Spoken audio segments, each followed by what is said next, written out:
Reels वाली बहू। प्रज्ञा को रील्स बनाने का बड़ा ही क्रेज है और वो दिन भर रील्स बनाती रहती है। खाते पीते घूमते फिरते घर में कॉलेज में रील्स बनाने के कारण प्रज्ञा पूरे कॉलेज में हाईलाइटेड है। जहां उसकी रील्स सभी को पसंद आते हैं, वहीं मनीषा चिंता में डूबी रहती है। एक रोज जब खाते हुए प्रज्ञा रील्स बना रही होती है, तब मनीषा कहती है, 1 मिनट भी चैन नहीं है इस लड़की को। ये नहीं कि खाना तो आराम से खा ले, लेकिन नहीं, अरे थोड़ी देर रील्स नहीं बनाओगी तो आसमान नहीं टूट पड़ेगा। अरे मम्मी, इसी को तो कहते हैं डिटर्मिनेशन। तुम नहीं समझोगी ये सब। भगवान, इस लड़की को सद्बुद्धि दे। जब देखो तब टेढ़ा बाका मुंह बनाती रहती है। मनीषा की बात का प्रज्ञा पर जरा भी असर नहीं होता और वो खाते खाते रील्स बनाती रहती है। दिन बीतने लगते हैं और देखते देखते प्रज्ञा का कॉलेज भी खत्म हो जाता है। आए दिन कोई ना कोई मनीषा को प्रज्ञा की शादी करवाने का सुझाव दे जाता है। सब ठीक ही कहते हैं, प्रज्ञा की शादी कर देनी चाहिए। अपने घर के काम काज में व्यस्त हो जाएगी तो खुद ही ये रील्स और नाच गाना बंद हो जाएगा। मनीषा और प्रेम प्रज्ञा के लिए एक अच्छा लड़का ढूंढने लगते हैं और तभी विकी का रिश्ता प्रज्ञा के लिए आता है, जिसने प्रज्ञा को उसकी रील्स देखकर पसंद कर लिया था। अगले दिन विकी अपने माता पिता के साथ प्रज्ञा के घर पहुंच जाता है और प्रज्ञा साड़ी पहने हाथों में चाय की ट्रे लिए उनके सामने आती है। जब विकी को पसंद है तो हमें भी बहू पसंद है। बहन जी, आप बारात की तैयारी कीजिए। एक बार लड़का लड़की अकेले में बात कर ले तो अच्छा रहेगा।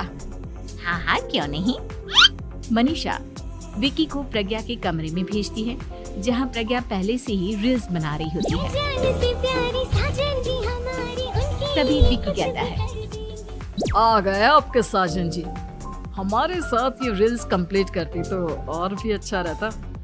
अच्छा जी, अब आ ही गए हैं तो बना ही लेती हूँ आपके साथ। दोनों मिलकर रील्स बनाते हैं। जब वी मीट और तुरंत पोस्ट भी कर देते हैं। फिर विकी कहता है, जब आप साड़ी में चाय लेकर आई तब मुझे लगा कि कहीं मैं गलत घर में तो नहीं आ गया। अब सही है।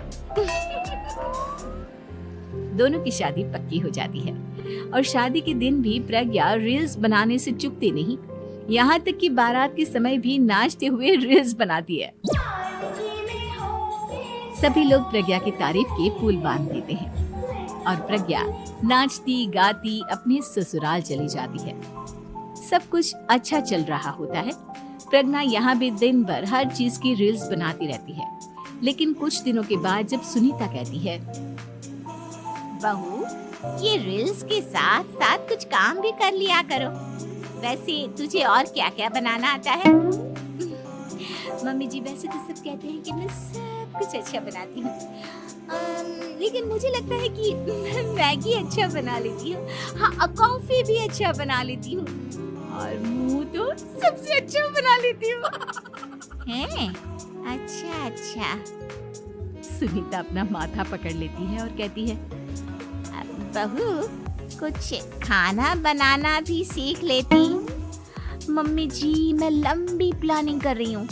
जल्दी ही मैं इतनी फेमस हो जाऊंगी कि मुझे पैसे मिलने लगेंगे। हम दोनों सास बहू राज करेंगे, राज नौकर काम करेंगे और लोगों की तो लाइन लगेगी हमसे मिलने के लिए। तेरा दिमाग खराब हो गया है क्या बहू? हंसी मजाक तक ठीक है, लेकिन इस तरह घर नहीं चलते। जितना जल्दी हो इस घर के तौर तरीकों को सीख लो। प्रज्ञा मुंह घुमाकर चली जाती है और तुरंत उसी वक्त एक रील बनाती है। ये देख सुनीता का गुस्सा 7वें आसमान पर चला जाता है और विकी के घर आती ही सुनीता उसे सब कुछ बताती है। विकी भी अब प्रज्ञा की इन हरकतों से परेशान हो जाता है। तुम टेंशन मत लो मम्मा, मैं देख लूंगा। विकी कमरे में जाता है तो देखता है कि प्रज्ञा रील्स बना रही है।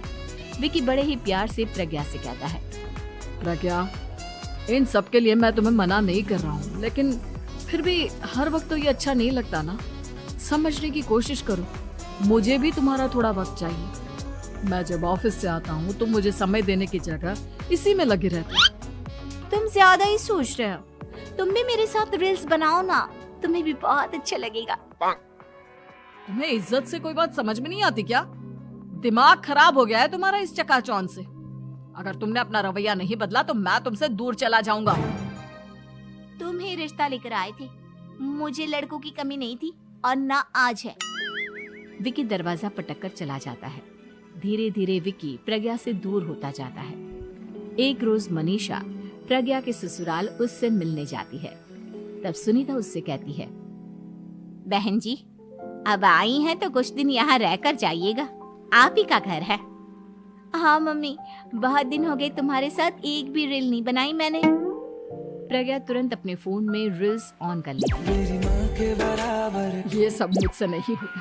तेरा ये भूत अभी तक नहीं उतरा क्या? बहन जी, आप कुछ कहती नहीं क्या इसे? जब आप ही कुछ नहीं कर पाई तो मैं कर ही क्या सकती हूँ। सास तो वैसी ही बदनाम है। शाम को घर की लाइट चली जाती है और मनीषा प्रज्ञा से कहती है, मेरे घुटनों में बहुत दर्द हो रहा है, तू लाइट का कुछ इंतजाम करना बेटा। अच्छा, कैंडल जला देती हूँ मम्मा। प्रज्ञा गाते हुए कैंडल जलाती है और खिड़की के पर्दे के पास रख देती है।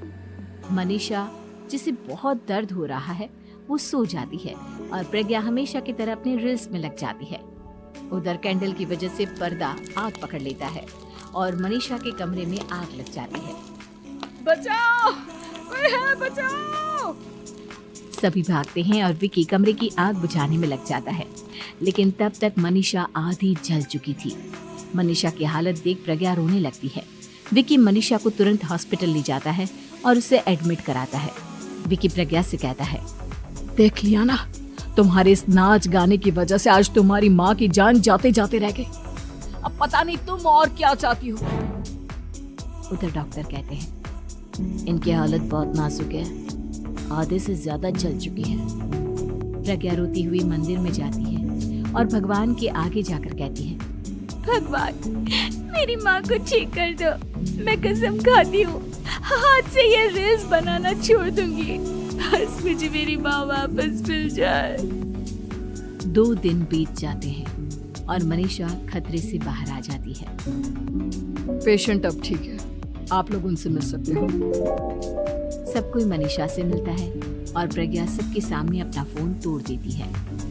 मुझे माफ कर दो मम्मा, मैंने तुम लोगों की बातों को नजरअंदाज किया। बेटा, कोई भी चीज जरूरत से ज्यादा खराब है। मैंने तुम्हें रील्स बनाने से कभी मना नहीं किया, लेकिन हर वक्त एक ही चीज तो सही नहीं है।